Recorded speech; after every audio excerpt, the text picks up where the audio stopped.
Le Labrador, mesdames et messieurs. Quand vous regardez une carte du Québec, il y a cette petite place là, en haut à droite là, qui est découpée un peu, presque on dirait artificiellement, Ouais, qui est à la hache. au ciseau, presque de manière malhabile en fait. Le Labrador, qui évidemment, techniquement, en fait, on pense, appartient à Terre-Neuve. Du moins, moi, c'est comme ça que je l'ai appris à la petite école. Mais certains posent la question, est-ce que le Québec a été lésé par l'histoire dans ce dossier-là?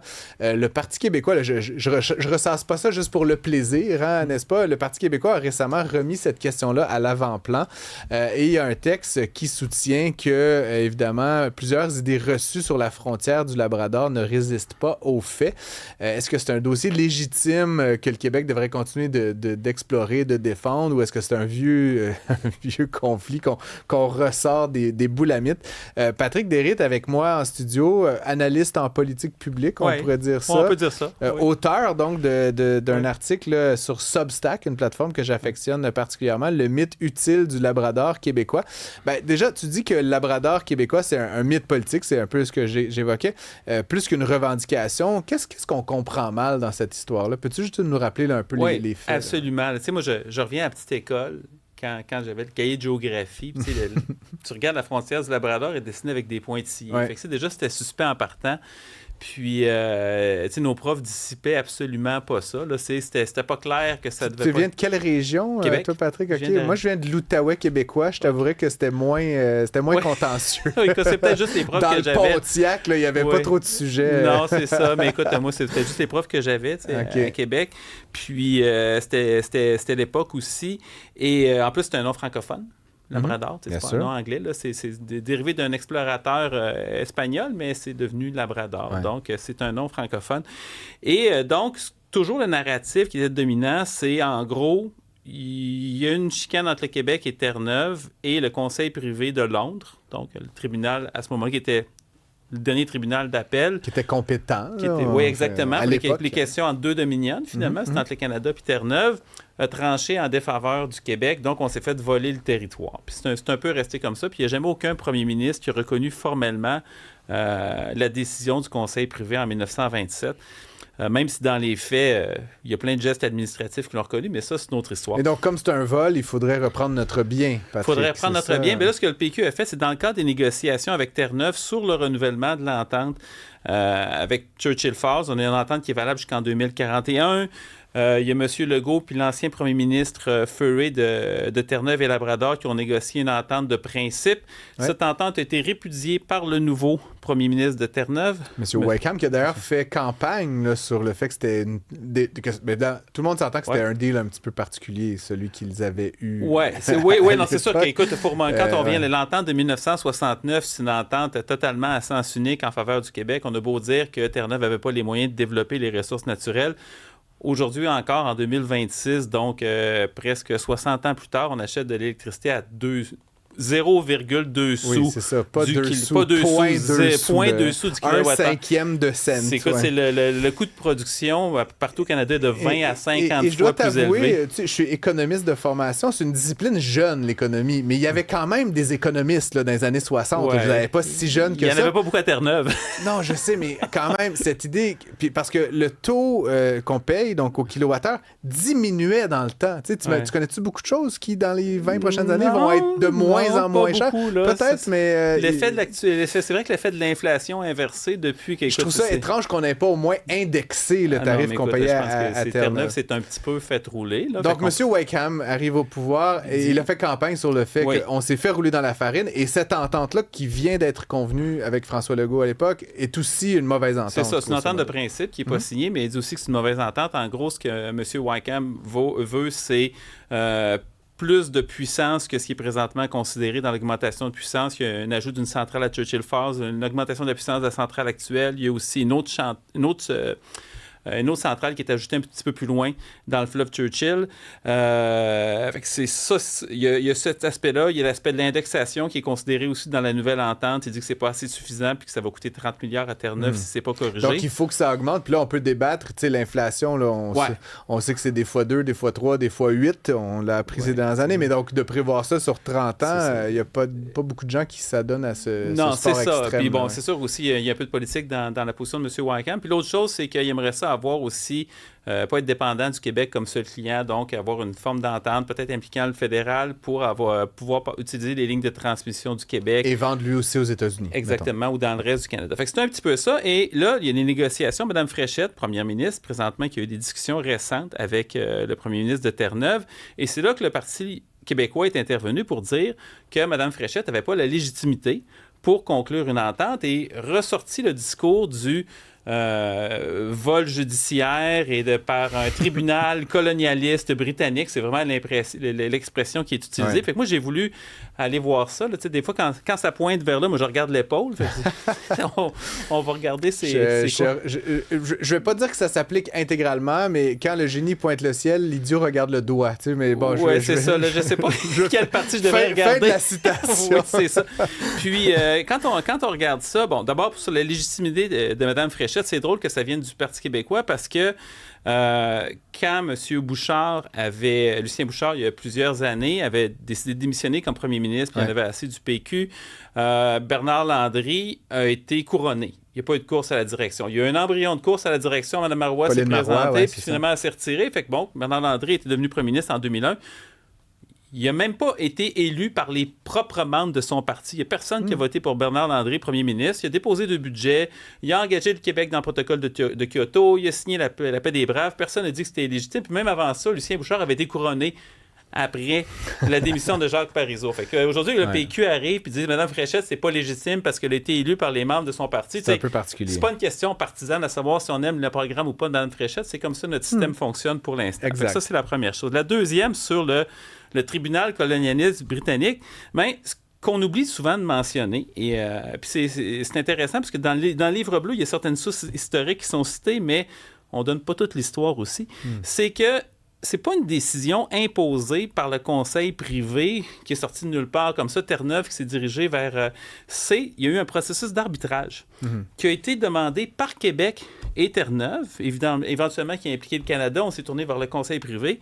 Et donc, l'arbitrage aussi, il y a un protocole qui est négocié pour voir qu'est-ce qu'on demande à l'arbitre de trancher. Puis les négociations sur le protocole ont duré 15 ans. Et le Québec a participé à ce processus-là, a envoyé des émissaires, des avocats, en fait, il y a experts, deux des 3 avocats qui ont été choisis par Québec, puis il y a une foule de correspondances qui démontrent que le Québec est impliqué à toutes les parties du processus. Et donc, on ne peut pas dire que ça s'est fait dans le dos du Québec. Puis après ça, bon, évidemment, il y avait certaines thèses qui devaient être présentées, à savoir, est-ce qu'on donne à Terre-Neuve, on concède une bande de 1 000, Terre-Neuve, on voulait un peu plus, c'est le territoire plus grand. Ça a été plaidé. Des détails. Là, c'est ça, des détails, mais juste pour dire que c'est possible que ce qui ressort un peu de tout ça, c'est que les avocats canadiens, dont ceux choisis par le Québec, n'ont peut-être pas fait une super job parce qu'ils se sont essayés pour dire qu'il n'y avait pas de frontières. Fait que ça, c'était même pas dans le protocole. D'arbitrage, là, c'était juste une question de décider était où la frontière et non pas dire que Terre-Neuve n'a pas d'affaires. Là. Fait qu'ils ont peut-être perdu un peu de crédibilité, fait que ça n'a peut-être pas aidé pour la décision. Mais il y a une commission d'enquête, d'études, qui a été mandatée par le premier ministre Johnson en 1966 sur la question des frontières du Québec. Et c'est une commission qui a duré 6 ans. Puis les commissaires se sont farcis 33 volumes. Ils n'ont pas lu, ils ont écrit sur les frontières du Québec, dont 18 sur le Labrador. Et la conclusion est absolument... 18 volumes, excuse-moi. 18 volumes. Fait que genre 18 livres bleus, là, maintenant. Oui, c'est ça, quelque chose comme ça sur le Labrador. La conclusion est implacable. Et tout ça, c'est évidemment, c'est disponible dans le livre de la Commission sur l'intégrité du territoire du Québec. Ça a été relaté par un article phare de Jean-Benoît Dado que je dois citer parce que c'est lui qui a fait le gros du travail de recherche là-dessus il y a quelques années. Et il a reparlé à M. Lacasse, Jean-Paul Lacasse, qui est aujourd'hui professeur, qui était secrétaire à l'époque de la commission, qui est aujourd'hui professeur émérite à l'Université d'Ottawa, donc ton alma mater. Puis, je suis pas allé là. T'es pas allé là, parce que tu saurais pu, tu sais, t'étais pas loin. Puis, il a dit, écoute, n'y a aucune prétention. Dans le fond, ce qu'il dit, je paraphrase, je n'ai pas la citation exacte devant moi. Il n'y a aucune ambivalence. Il n'y a aucune ambivalence. Puis c'est des histoires de nationalistes québécois qui ont mal à leur labrador, mais qu'est-ce que vous voulez? Il n'y a pas de fondement, il n'y a pas eu de fraude, il n'y a pas de mauvaise représentation. De toute façon, ces gens-là, depuis fort longtemps, sont terneviens. Je veux dire, ça serait quand même un peu particulier de venir, je sais pas, les envahir. Il y a l'état de fait de aussi. Les saisir. Ce qu'on oublie aussi, c'est que le labrador, c'était pas clair que c'était québécois. Parce que c'est un territoire entre la conquête et, mettons, le début du 20e siècle. La frontière a changé plusieurs fois. Mollet, c'était complètement québécois. C'était pas québécois du tout. Il y a eu la question de la terre de Rupert qui était... Il y a des Autochtones aussi là-dedans, parce que ceux qui se sont vraiment fait enlever le territoire, c'est pas mal plus les Autochtones. Il nous reste 3 minutes, Patrick. Je voulais quand même t'entendre parce que là, bon, il y a quand même la question de l'électricité, tu l'as évoqué. L'entente, elle est mouvante. Bon, les élections le 5 octobre, là, ce serait surprenant qu'on nous annonce une grosse entente le 4 octobre, là, on s'entend. Je veux pas remettre en question ce que tu disais, la question de la légitimité de Christine Fréchette, mais là, comment est-ce qu'on avance dans ce dossier-là? En particulier, si on se retrouve avec un premier ministre souverainiste à Québec, est-ce que tu penses que l'entente va éclater en plein vol? Est-ce que tu penses que M. Paul Saint-Pierre-Plamondon va vouloir stabiliser au moins ce bout-là pour faire ensuite la souveraineté? C'est intéressant. Comment tu vois la suite? J'ai un peu trop parlé sur la première partie, mais le deuxième volet, c'est un peu ça, c'est-à-dire qu'il y a une utilité à soulever le différend pour le Parti québécois. Parce que le Parti québécois, je pense qu'ils veulent pas d'entente avant les élections, parce que s'il y a une entente, ils seraient un petit peu pris avec. Dans le sens où, surtout s'ils forment un gouvernement minoritaire, ça se pourrait que des partis, mettons... Comme la CAQ. Comme la CAQ, par exemple, le Parti libéral, le Parti conservateur, qui dit, ben non, on ne sortira pas de ça. Fait qu'en théorie, le Parti québécois peut faire ce qu'il veut, mais il y aurait un prix politique à payer. Mais surtout, ce qui est plus intéressant, je pense, pour le Parti québécois, c'est d'agiter un peu l'épouvantail. Il y a une espèce de narratif du colonialisme britannique, du colonialisme canadien qui n'était pas là dans l'imaginaire péquiste jusqu'à il y a à peu près 1 an et demi, 2 ans. Et là, présentement, le Parti québécois, s'il y avait des élections demain, avec 30% du vote, il y aurait à peu près 60 sièges. Ça, c'est les projections les plus récentes. C'est un peu bizarre d'avoir 60 sièges avec 30%. Qui est près de la majorité, mais pas tout à fait. Presque une majorité. Fait que ça prendrait pour faire bouger l'aiguille, avoir quelques sièges de plus, 64 sièges. Et pourquoi ça serait important? Parce que le PQ veut tenir un référendum. Sans majorité parlementaire, ça va être impossible. C'est à peu près impossible parce que il pourrait avoir une motion de défiance, le gouvernement pourrait être renversé. Fait que le Parti québécois a intérêt le plus possible à agiter, je dirais pas l'épouvantail, mais le flambeau identitaire pour mobiliser la base, aller chercher sa majorité, puis après ça, être capable de faire ce qu'il veut et peut-être répudier l'entente. Je te repose la question pour la minute qui nous reste. Disons qu'il n'y a pas d'entente. Le Parti québécois est élu majoritaire. Là, on fait de la politique fiction, mais est-ce que tu penses que le PQ va vouloir quand même faire... C'est quand même Hydro-Québec, c'est notre approvisionnement énergétique. Là, je veux dire, par-delà toutes les considérations.